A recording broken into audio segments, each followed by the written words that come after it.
सहारनपुर में पुलिस ने हत्या की घटना का खुलासा करते हुए 2 अभियुक्तों को गिरफ्तार करने में सफलता हासिल की। सहारनपुर में एसपी देहात ने इस मामले का खुलासा करते हुए मीडिया को विस्तार पूर्वक जानकारी देते हुए बताया कि थाना नकुड़ स्वाट सर्विलांस की संयुक्त टीम द्वारा हत्या की घटना का खुलासा करते हुए 2 अभियुक्तों को गिरफ्तार किया गया है, जिनके कब्जे से घटना में इस्तेमाल एक तमंचा व एक खोखा कारतूस 315 बोर बरामद हुआ है। इस पूरे मामले का खुलासा एसपी देहात ने मीडिया के सामने करते हुए विस्तार पूर्वक जानकारी दी। क्या पूरा मामला जो नकुड़ थाना क्षेत्र में एक पार्टी के नेता थे, उनकी हत्या हुई थी, किस तरीके से हत्या कांड को अंजाम दिया गया था, खुलासा क्या हुआ है और आपस में क्या संबंध है लोगों के?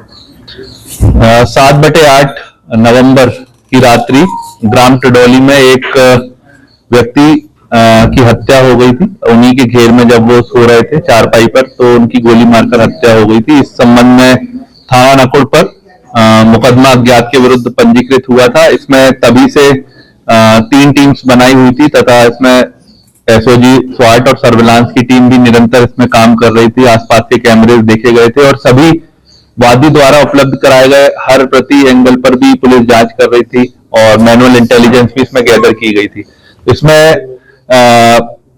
2 अभियुक्त के नाम प्रकाश में आए थे और उसके साथ एक महिला का भी नाम प्रकाश में आया था। टोटल इसमें 3 अभियुक्त हैं, जिसमें से कि 2 अभियुक्त गिरफ्तार किए हैं। एक अभियुक्त जो गिरफ्तार है उसका नाम साबिर पुत्र नवाब है, जो कि टिडोली का रहने वाला है, तथा एक अभियुक्ता वंदना पत्नी प्रदीप कश्यप, ये भी ग्राम टिडोली की है।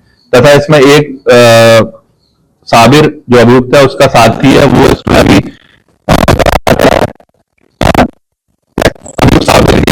एक घटना में प्रयुक्त 315 बोर का तमंचा, जिंदा व खोखा कारतूस भी पुलिस ने बरामद किया।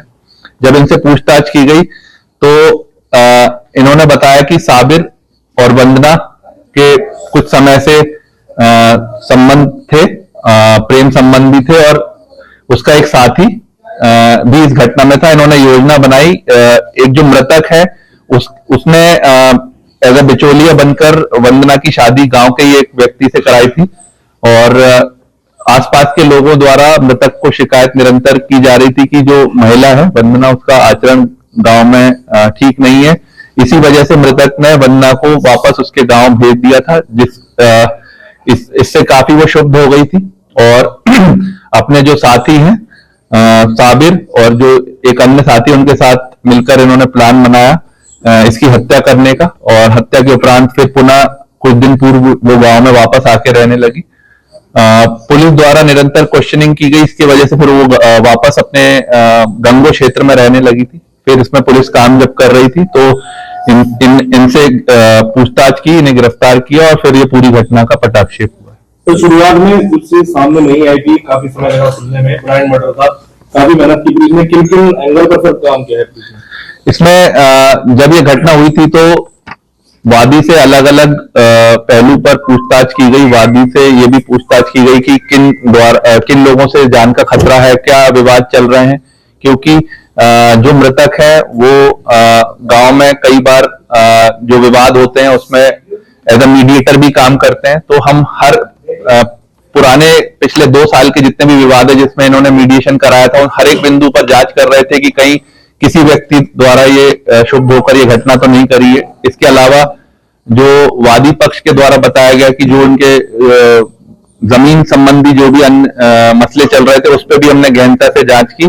उसी में एक ये बिंदु भी सामने आया था और उस पर हम जब डेवलप किए तो ये घटना का पूरा पटाक्षेप हुआ है।